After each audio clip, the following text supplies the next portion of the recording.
હવામાન વિભાગ દ્વારા આગાહી આપવામાં આવી હતી 48 કલાકની એક આગાહી આપવામાં આવી હતી અતિ ભારે વરસાદની જે આગાહી આપવામાં આવી હતી ત્યારે વાત કરવામાં તો ભાવનગર જિલ્લાને ઓરેન્જ એલર્ટ તરીકે જાહેર કરવામાં આવ્યું હતું। ત્યારે મહુવા શહેરમાં અવિરત વરસાદ ગત મોડી રાતથી જ શરૂ થઈ ચૂક્યો હતો। ત્યારે વાત કરવામાં આવે તો મહુવા શહેર અને ગ્રામ્ય વિસ્તારોની અંદર ધોધમાર વરસાદ વરસી રહ્યો હતો। ત્યારે મહુવા સ્ટેટ હાઈવે જે સાવરકુંડલા અને અમરેલીનો મુખ્ય માર્ગ જોડતો રોડ હતો તે બંધ થઈ જવા પામ્યો હતો। આ મહુવા શહેર અને ગ્રામ્ય પંથકમાં ધોધમાર વરસાદની સાથે તમામ રોડ ઉપર પાણી ફરી વળ્યા હતા। ત્યારે ખેતરોમાં પણ પાણી બહાર નીકળી રહ્યા હોય તેવા દૃશ્યો સામે આવી રહ્યા હતા। વાત કરવામાં આવે તો મહુવા સાવરકુંડલા જોડતો મુખ્ય માર્ગ જે છે તે ભાદરા નજીક ઉપર પાણી ફરી વળ્યા હતા ને વાહન ચાલકોને રાહદારીઓ ભારે હાલાકીનો સામનો કરવાનો વારો આવી ચૂક્યો હતો।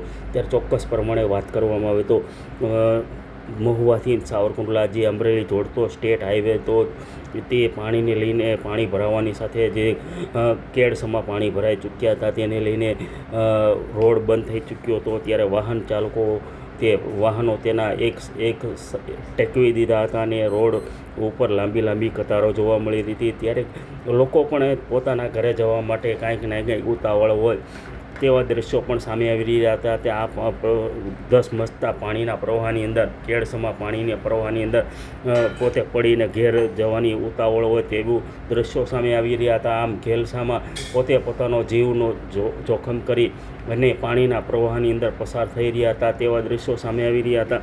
ત્યારે ચોક્કસ પ્રમાણે કહી શકાય કે આમ મહુવા શહેર અને ગ્રામ્ય વિસ્તારોની અંદર વહેલી સવારથી જ વરસાદ વરસી રહ્યો હતો। તે બપોરના સમય 2 વાગ્યા સુધીની અંદર 7 ઇંચ જેટલો વરસાદ વરસી ચૂક્યો હતો।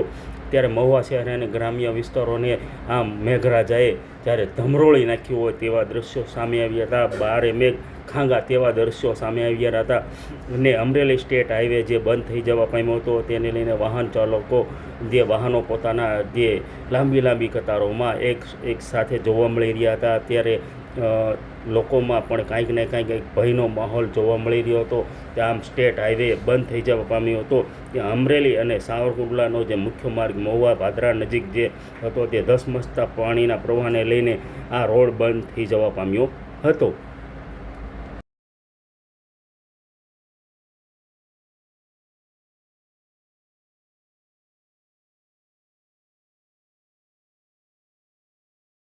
આજ રાજુલા આઈટીઆઈ નું તો અમારે ફરજિયાત દેવા તો જવું જ પડે। અમારે આખો વરવાનું કરેલું જોખમ કેટલું છે અમારા કરિયર નું જોખમ છે। અમારે શું કરવાનું, આ રસ્તા કેટલા વર્ષથી એમ જ છે। આ થોડા કઈ થાય ને વરસાદ આવે ને એટલે પાછો રસ્તો એમ થઈ જાય। આ એટલામાં ગારો થઈ જાય, ધૂળ નાખે એટલે પાછો રસ્તો એવો ને એવો થઈ જાય। તો દર વરસાદે એવું જ થાય। વાદરા ઓલો આગળ નાળો છે એ તૂટી જાય। હવે આમથી લખોપુરા થી વ્યા જાવ, અમારે જવું તો પડશે જ। અમારી પાસે બીજો કઈ ઓપ્શન છે। આગામી હવામાન 48 કલાકની આગાહી જે આપી હતી તેને લઈને અત્યારે અવિરત વરસાદ વરસી રહ્યો છે। એટલે કાંઈક ને કાંઈક મહુવા સાવરકુંડલા હાઈવે જે છે સ્ટેટ હાઈવે જે છે તે બંધ થઈ જવા પામ્યો છે। કારણ કે વરસાદનું પાણી જ અત્યારે ગોઠણસમાં પાણી ભરાઈ ચૂક્યા છે ને રોડ ઉપર એકલા પાણીના દ્રશ્યો સામે આવી રહ્યા છે। ત્યારે બંને સાઈડમાં વાહનોએ લાંબી કતારો લાગી ચૂકી છે। ત્યારે ચોક્કસ પ્રમાણે કહી શકાય કે ખેતરોની અંદર પણ પાણી ભરાઈ ચૂક્યા છે। વાહન ચાલકો કાંઈક ને કાંઈક પોતાના ઘરે જવાની હેલસામાં અત્યારે લોકો જે જીવના જોખમે અત્યારે પસાર થઈ રહ્યા છે તેવા દ્રશ્યો સામે આવી રહ્યા છે। મંત્રીઓની ટીવી સ્ક્રીન ઉપર આપ દર્શક મિત્રો જોઈ રહ્યા છો કે જે મહુવા સાવરકુંડલા હાઈવે છે એ ભાદરા નજીકનો છે। તે અત્યારે રોડ ઉપર આટલા બધા પાણી ભરાઈ ચૂક્યા છે, ગોઠણસમાં પાણી ભરાઈ ચૂક્યા છે। તેને લઈને ભારે વાહનો છે તે ભારે વાહનોની અત્યારે લાંબી કતારો થઈ ચૂકી છે અને કાંઈક ને કાંઈક અત્યારે અવિરત વરસાદને લઈને 5 ઇંચ જેટલો વરસાદ અત્યારે વરસી ચૂક્યો છે।